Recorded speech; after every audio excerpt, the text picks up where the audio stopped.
Alors nous parlons de l'OTAN. Rien ne peut faire qu'une loi s'impose sans amendement quand elle n'est plus d'accord avec les mœurs. Rien ne peut faire qu'un traité soit valable intégralement quand son objet s'est modifié. Et rien ne peut faire qu'une alliance reste telle qu'elle quand on changeait les conditions qui étaient celles dans lesquelles elle avait été conclue. Dans ce cas-là, il faut adapter aux données nouvelles la loi, le traité, l'alliance. Si on ne le fait pas, alors les textes seront vidés de leur substance et ce ne seront plus, le cas échéant, que de 20 papiers d'archives, à moins qu'il ne se produise une rupture brutale entre ces formes désuètes et les vivantes réalités.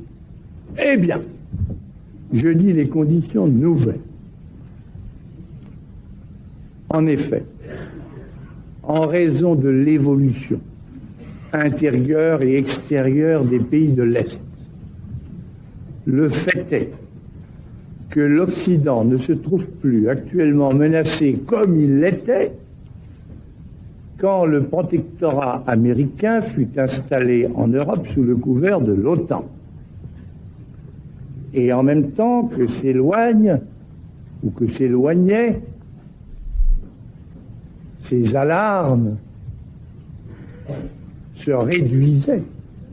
La garantie de sécurité, autant vous dire absolue, que donnait à l'ancien continent la possession par l'Amérique, et par l'Amérique seule, de l'arme atomique, de l'armement atomique, et la conviction où l'on était qu'en cas d'agression, elle emploierait cet armement sans restriction.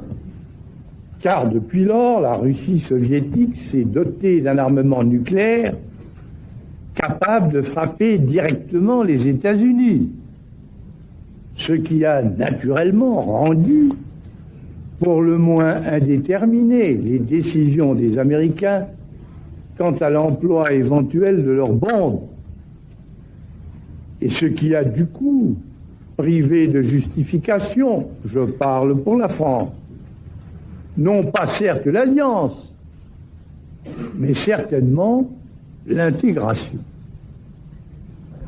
D'autre part, tandis que se dissipe,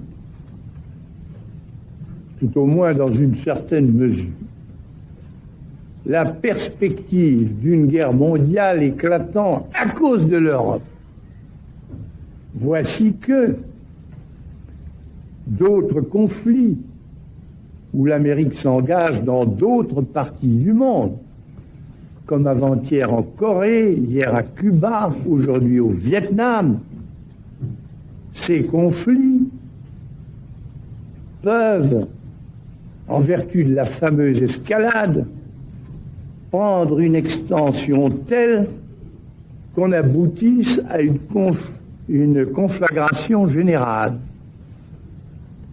Et dans ce cas, l'Europe, dont la stratégie est dans l'OTAN la stratégie de l'Amérique, y serait automatiquement impliquée dans la lutte, même si elle ne l'avait pas voulu. Et ce serait le cas de la France, si l'imbrication de son territoire, de ses communications, de certaines de ses forces, de plusieurs de ses bases aériennes, de tel et tel de ses ports dans le système de commandement américain devait subsister plus longtemps. Il faut ajouter que notre pays devenant de son côté et par ses propres moyens une puissance atomique est amené à assumer lui-même les responsabilités politiques et stratégiques que cela comporte, et responsabilités que leur nature et leur dimension rendent évidemment inaliénables. Et enfin, la volonté de la France de disposer d'elle-même, ce qui est indispensable pour qu'elle croie à son propre rôle et pour qu'elle puisse être utile aux autres.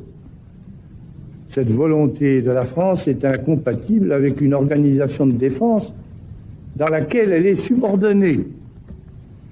Par conséquent,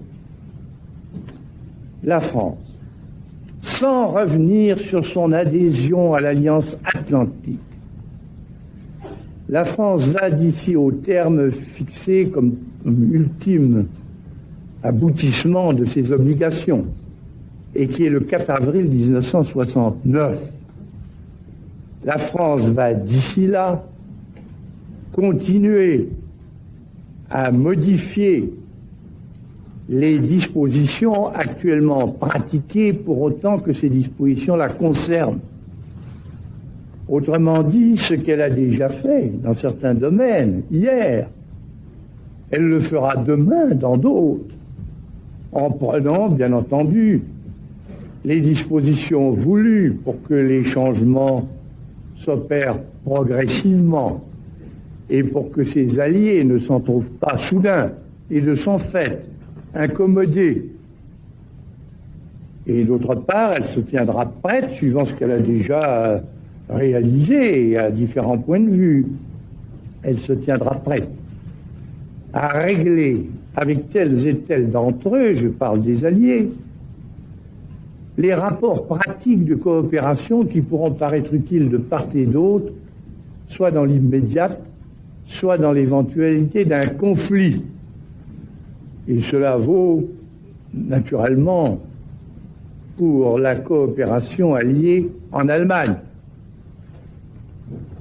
Au total, il s'agit de rétablir une situation normale de souveraineté dans laquelle ce qui est français en fait de sol, de ciel, de mer, de force, et tout élément étranger qui se trouverait en France ne relèveront plus que des autorités françaises.